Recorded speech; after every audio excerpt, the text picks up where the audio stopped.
తత్వేద nested రియాలిటీకి స్వాగతం. చివరి వరకు చూడండి.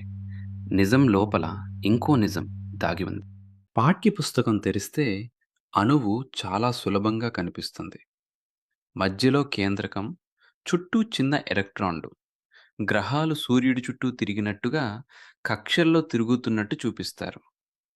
ఈ చిత్రం నేర్చుకోవడానికి ఉపయోగపడుతుంది.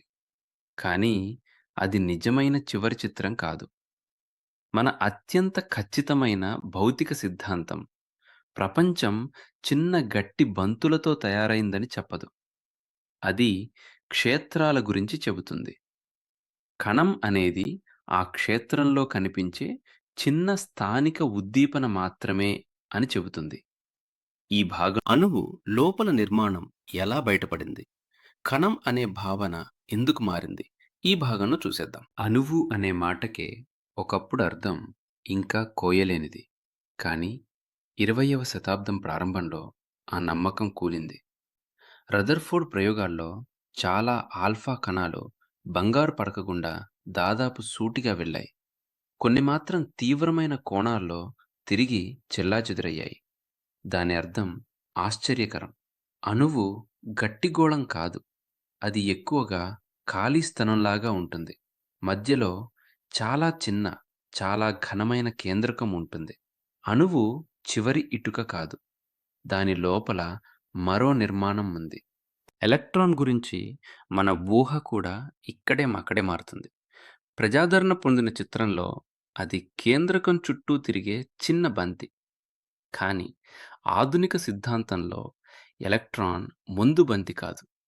ఎలక్ట్రాన్ క్షేత్రం అనే గణిత నిర్మాణం స్థలమంతా ఉంటుంది. మనం ఒక ఎలక్ట్రాన్ అని పిలిచేది ఆ క్షేత్రంలో ఒక కొలవగల ఉద్దీపన, ఒక స్థానిక నమూనా. చెరువులో అల కనిపించినట్టుగా క్షేత్రంలో ఆ నమూనా కనిపిస్తుంది. చెరువు లేకుండా అల ఉండదు. అదేవిధంగా క్షేత్రం లేకుండా కణం అనే మాటకు స్వతంత్ర అర్థం ఉండదు. అణువులు వెలుగిస్తాయి, కానీ అవి నిరంతరం ఏ రంగులోనైనా వెలుగివ్వవు. కొన్ని నిర్దిష్ట రంగులలో, నిర్దిష్ట శక్తి మార్పులలో మాత్రమే వెలుగు బయటకొస్తుంది. ఇదే స్పెక్ట్రమ్ అనే పెద్ద సూచన. ప్రకృతి చిన్న స్థాయిలో నిరంతరంగా కాకుండా క్వాంటం మెట్లలా ప్రవర్తిస్తోంది. ఇక్కడ ఎలక్ట్రాన్ కక్షలో చిన్న గ్రహం అని కాదు, శక్తి స్థితుల మధ్య మార్పు జరిగినప్పుడు ఫోటాన్ బయటకొస్తుంది. ఈ ఒక్క విషయం అణువు సాధారణ యంత్రం కాదని భౌతిక శాస్త్రానికి బలంగా చెప్పింది. ఇప్పుడు ఒక ముఖ్యమైన ప్రశ్న. ప్రయోగశాలలో నిజంగా ఎవరు కణాన్ని చూస్తారు? గైగర్ కౌంటర్ ఒక క్లిక్ ఇస్తుంది. క్లౌడ్ ఛాంబర్లో ఒక పలుచని రేఖ కనిపిస్తుంది. డిటెక్టర్లో ఒక చోట శక్తి చేరిన గుర్తు కనిపిస్తుంది. ఇవి అన్నీ నిజమైన కొలతలు. కానీ ఆ గుర్తుల మించి ఒక చిన్న బంతి అక్కడికి వచ్చింది అని చెప్పడం ఒక అర్థం చేసుకునే విధానం. అదే గుర్తులు స్థానిక క్షేత్ర నమూనా డిటెక్టర్తో పరస్పర చర్య చేసినా రావచ్చు. ప్రయోగం కణం అనే భాషతో సరిపోతుంది. కానీ అది క్షేత్ర నమూనా అనే భాషతో కూడా సరిపోతుంది. కాబట్టి సమస్య కణాలు లేవు అని సులభంగా చెప్పడం కాదు. కణం అనేది ప్రయోగాల్లో కనిపించే నిజమైన నమూనా. తప్పు ఎక్కడంటే దానిని చివరి స్వతంత్ర వస్తువుగా ఊహించటం. క్షేత్రం ముందుంది.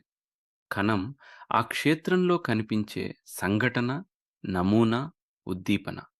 ఈ మార్పు చిన్న మాటల మార్పు కాదు.